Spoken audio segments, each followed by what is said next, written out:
Welcome to మన chef. నేను మీ మాధవిని. మీరు మటన్ నిలువ పచ్చడి చేసుకోవాలి అనుకుంటున్నారా? ఒక్కసారి ఈ వీడియోని చూసైతే ట్రై చేయండి. పర్ఫెక్ట్‌గా మీ చేతులతో మీరే మటన్ పికిల్ జేస్తారు. టేస్ట్ అద్రిపోతుంది. నేను చెప్పిన కొలతలతోటి మటన్ పికిల్ ఒక్కసారి చేసి చూడండి. ఎవ్వరికైనా నచ్చాల్సిందే. టేస్ట్ అంత బావుంటుంది. పిల్లలు గూడా ఇష్టపడుతూ తింటారండి. ముక్క మెత్తగా ఉండి ఎక్కువ రోజులు నిలవ ఉండాలంటే ఎలా చేసుకోవాలి అని చిన్న చిన్న టిప్స్‌తో సహా ఈ వీడియోలో చెప్పాను. ఒక్కసారి వీడియోని పూర్తిగా చూసి మీరు పికిల్ చేసుకోండి. చాలా బాగా వస్తుంది. ఎలా చేయాలో చూపిస్తాను రండి. ఈ మటన్ పచ్చడి కోసం నేనిక్కడ మటన్‌ని 1 కేజీ తీసుకున్నాను. నీట్‌గా కడిగి పెట్టుకున్నాను. ఇలా తీసుకున్న మటన్‌ని ముక్కనేది ఈ సైజులో కొట్టించుకోండి. పచ్చడి బావుంటుంది. మరి పెద్ద ముక్కలు వద్దు. అలా అని మరీ చిన్న ముక్కలు గాకుండా ఈ సైజు ముక్కుండాలనమాట. అలాగే లేత మటన్ తీసుకుంటే టేస్ట్ బావుంటుందండి పచ్చడి. ముదురు మటన్ కంటే గూడా లేత మటన్ తీసుకోవడానికే ట్రై చేయండి. ఇప్పుడు ఇలా కడిగి పెట్టుకున్న ఈ కేజీ మటన్‌ని కుక్కర్‌లోకి తీసుకొని దీంట్లో ఒక టీ స్పూన్ సాల్ట్ వేసుకోండి. దీంట్లోనే ఒక టీ స్పూన్ పసుపు, ఒక టీ స్పూన్ అల్లం వెల్లుల్లి పేస్ట్, ఒక టేబుల్ స్పూన్ దాకా ఆయిల్ వేసుకొని, ఈ ముక్కలకి ఈ పసుపు, ఉప్పు, అల్లం వెల్లుల్లి పేస్ట్ అనేది బాగా పట్టేటట్టు కలుపుకోండి.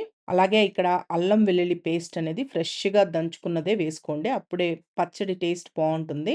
నిలువ గూడా ఉంటుందనమాట.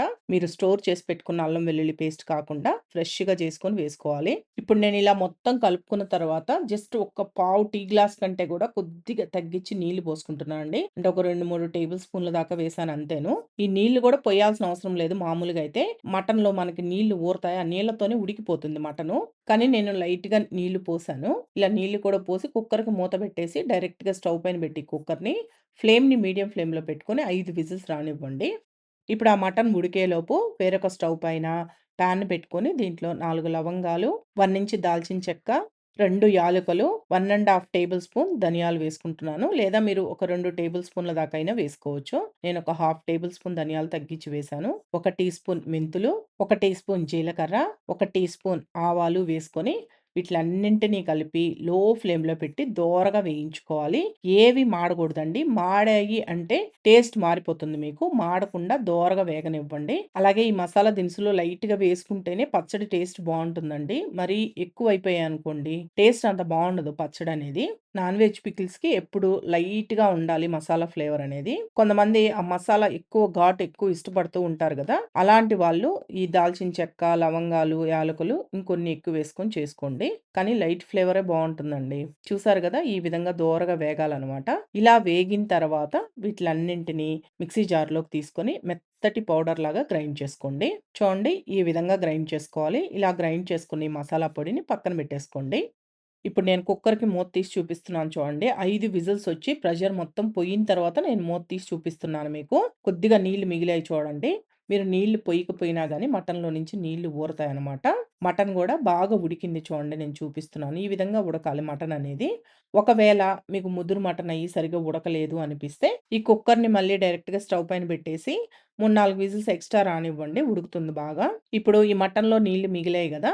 ఈ నీళ్ళని ఏం పారబోయొద్దండి. మీరు డైరెక్ట్‌గా ఈ కుక్కర్‌ని స్టవ్ పైన పెట్టేసి నీళ్లు ఇంకిపోయేంత వరకు ఉడికించుకోవచ్చు. అలా వద్దు అనుకుంటే ఈ నీళ్ళని వడగట్టేసి ఈ మటన్‌లో నుంచి వచ్చిన నీళ్ళతోటి మనం సూప్ చేసుకొనైనా సూప్‌లాగా తాగొచ్చనమాట. నేనైతే ఈ కుక్కర్‌లో నీళ్ళన్నీ ఇంకిపోయేంత వరకు హై ఫ్లేమ్‌లో పెట్టి ఉడికించేసాను. ఈ విధంగా నీళ్ళు మొత్తం ఇంకిపోయి ముక్కలు ఈ విధంగా ఉడుకుతాయనమాట. ఇలా ఉడికిన తర్వాత ఈ ముక్కల్ని ఏం చేస్తామంటే ఇప్పుడు వేయించుకోవాలి. ఈ కుక్కర్‌ని పక్కన పెట్టేసి వేరొక పాన్‌ని స్టవ్ పైన పెట్టుకొని దీంట్లో హాఫ్ లీటర్ ఆయిల్ పోసుకుంటున్నాను. మీకు నాన్ వెజ్ పికిల్స్‌కి ఆయిల్ కొద్దిగా ఎక్కువే పడుతుందండి. కేజీ మటన్ కాబట్టి 400 ఎంఎల్ నుంచి 500 ఎంఎల్ దాకా ఆయిల్ పడుతుంది. ఇప్పుడు ఈ ఆయిల్ కాగిన తర్వాత దీంట్లో మనం ముందుగా ఉడికించి పెట్టుకున్న ఈ మటన్ ముక్కలన్నింటిని ఆయిల్‌లో వేసుకొని ఫ్లేమ్‌ని మీడియం ఫ్లేమ్‌లో పెట్టి ఇలా మధ్య మధ్యలో కలుపుతూ వేయించుకోండి. ముక్క అనేది మనకి లైట్‌గా కలర్ చేంజ్ అవ్వాలండి. ఆ విధంగా వచ్చేంత వరకు వేయించుకోవాలి. అలా అని జెప్పి మరీ ఎక్కువ వేయించేసుకున్నారనుకోండి, ముక్క చాలా గట్టిగా అయిపోతుందనమాట. అందుకని నిదానంగా చూసుకుంటూ మధ్య మధ్యలో కలుపుతూ వేయించుకోవాలి. ఇప్పుడు చూడండి ఈ కలర్ వచ్చేంత వరకు వేయించుకోండి. లైట్‌గా ఎర్రగా వచ్చింది గదా! ఇలా వేయించుకుంటే సరిపోతుంది. మరీ ఎక్కువ ఎర్రగా వచ్చేంత వరకు వేయించుకున్నారనుకోండి, ముక్క గట్టి పడిపోతుంది ఊరే కొద్దీ మీకు.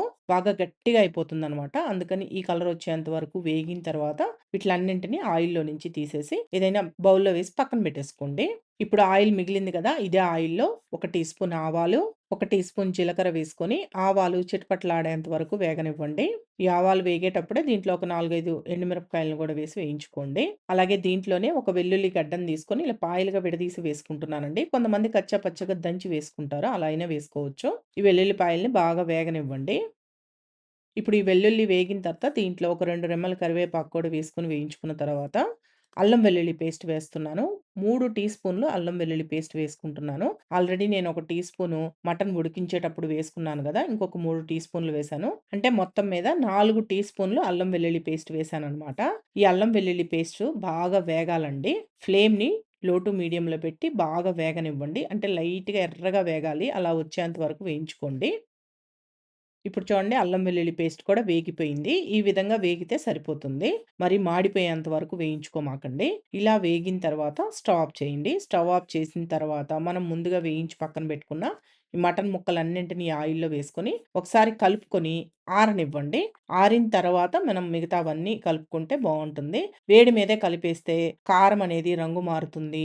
అలాగే ఆ మసాలా పొడి కూడా లైట్‌గా మాడిన స్మెల్ ఒస్తుందండి. ఆల్రెడీ మనం అన్నీ వేయించాం గాబట్టి, అలా కాకుండా కొద్దిగా ఆరనివ్వండి. అంటే మరీ ఎక్కువ ఆరాల్సిన అవసరం లేదు. గోరువెచ్చగా వచ్చేంత వరకు ఆరబెట్టుకోండి. ఇప్పుడు ఈ ముక్కలన్నీ కొద్దిగా ఆరాయండి. ఆరిన తర్వాత దీంట్లో మనం ముందుగా గ్రైండ్ చేసి పెట్టుకున్న ఈ మసాలా పొడి మొత్తాన్ని వేసుకోండి. దీంట్లోనే హాఫ్ కప్పు కారం వేసుకుంటున్నాను. హాఫ్ కప్పు కారం అంటే సుమారుగా ఒక 50 గ్రాముల దాకా ఉంటుంది. అలాగే ఈ కారం అనేది మీరు చూసుకొని వేసుకోవాలండి. ఒక్కొక్క కారం మరి ఎక్కువ కారంగా అనిపిస్తుంది. ఒక్కొక్క కారం కొద్దిగా తక్కువ అనిపిస్తుంది గదా! దాన్ని బట్టి చూసుకొని వేసుకోండి కారము. అలాగే సాల్ట్ పావు కప్పు వేస్తున్నానండి. నార్మల్ సాల్ట్ వేస్తున్నాను నేను పావు కప్పు. అదే మీరు రాక్ సాల్ట్ వేసుకునే పనైతే కొద్దిగా తగ్గించి వేసుకోండి. ఎందుకంటే అది మరీ ఎక్కువ ఉప్పుగా ఉంటుంది గాబట్టి. లేదా మీ రుచికి సరిపడా చూసుకొని వేసుకున్నా పర్వాలేదనమాట. ఇలా ఉప్పు, కారాలు గూడా వేసుకున్న తర్వాత మొత్తం బాగా కలిసేటట్టు కలుపుకోండి. కలుపుకున్న తర్వాత బాగా చల్లారనివ్వాలి. అంటే ఇది గోరువెచ్చగా ఉందండి. అలా గోరువెచ్చగా గూడా ఉండగూడదనమాట. పూర్తిగా చల్లారిపోవాలి. అలా పూర్తిగా చల్లారిన తర్వాతే మనం నిమ్మరసం కలుపుకోవాలి. అందుకని దీన్ని పూర్తిగా చల్లారిన తర్వాత నేను చూపిస్తాను మీకు. ఇప్పుడు ఇది పూర్తిగా చల్లారిందండి. చల్లారిన తర్వాత ఏం జేస్తారంటే, ఒక పావు కప్పు నిమ్మరసాన్ని పోసుకొని కలుపుకోండి. అంటే సుమారుగా నేనిక్కడ పెద్ద సైజులో ఉన్నవి 3 కాయలు నిమ్మకాయలు తీసుకొని, రసం పిండుకొని పోసుకుంటున్నాను. ఒకవేళ మీరు కాస్త చిన్న సైజులో ఉన్న నిమ్మకాయలు తీసుకునే పనైతే ఒక 5, 6 కాయల దాకా పడతాయన్నమాట. ఇలా నిమ్మరసాన్ని గూడా పోసుకొని మొత్తం ఒకసారి బాగా కలుపుకున్న తర్వాత, మీరు ఏదైనా బౌల్‌లోకి తీసి ఒక రోజు లేదా ఒక 2 రోజులు పక్కన పెట్టేస్తే బాగా ఊరుతుంది. అంటే ముక్కకి ఉప్పు, కారాలు, పులుపనేది బాగా పడుతుందనమాట. నేను ఇలాగే మూత పెట్టేసి, ఒక రోజంతా పక్కన పెట్టేసి చూపిస్తాను మీకు. ఇప్పుడు చూడండి ఒక రోజు మొత్తం నేను పక్కనుంచిన తర్వాత మూత తీసి చూపిస్తున్నాను. ఆయిలనేది ఈ విధంగా పైన తేలుతూ పచ్చడి ఈ విధంగా వస్తుంది. ఒక 2, 3 రోజులు పక్కన బెట్టి మీరు తింటే బావుంటుందనమాట. నాకంత టైం లేదని ఒక రోజు పక్కన బెట్టి చూపిస్తున్నాను. ఇలా ఊరిన తర్వాత ఒకసారి టేస్ట్ చూసుకోండి. ఉప్పు, కారం, పులుపు అన్నీ కరెక్ట్‌గా సరిపోయాయా లేదా అని. ఏది సరిపోలేదు అనిపించినా గాని మీకు కొద్దిగా వేసుకొని కలుపుకోండి. అంటే ఉప్పు సరిపోలేదంటే ఉప్పు, కారం సరిపోకపోతే కారం వేసుకోండి. పులుపు సరిపోలేదంటే నిమ్మరసం కొద్దిగా వేసుకొని కలుపుకుంటే సరిపోతుందనమాట. అంటే మీ టేస్ట్‌కి తగ్గట్టు. ముక్క గూడా చూడండి మరీ ఎక్కువ గట్టిగా లేకుండా బావుంది గదా! కానీ నాన్ వెజ్ పచ్చళ్ళకి ఎప్పుడైనా సరే పచ్చడి ఊరే కొద్దీ ముక్క అనేది లైట్‌గా గట్టి పడుతుందండి. అందుకని మరీ ఎక్కువ రోజులు స్టోర్ చేసుకోకుండా నాకు తెలిసి నాన్ వెజ్ పచ్చళ్ళు ఒక 15 రోజులు అలా చేసుకుంటే సరిపోతుందండి. అంటే కొద్ది క్వాంటిటీలో చేసుకొని ఒక 10, 15 రోజులు తింటే సరిపోతుంది. నెలల తరబడి తినడం గూడా అంత మంచిది గాదు నాన్ వెజ్ పికిల్స్. ఇదైతే మీకు 1 మంత్ వరకు నిలువుంటుందండి. ఒక్కసారి మటన్‌తో పికిల్ చేసుకోవాలి అంటే ఇలా చేసి చూడండి. చాలా ఇష్టంగా తింటారు. ఎక్కువ మసాలా ఫ్లేవర్ లేకుండా కమ్మగా ఉంటుంది.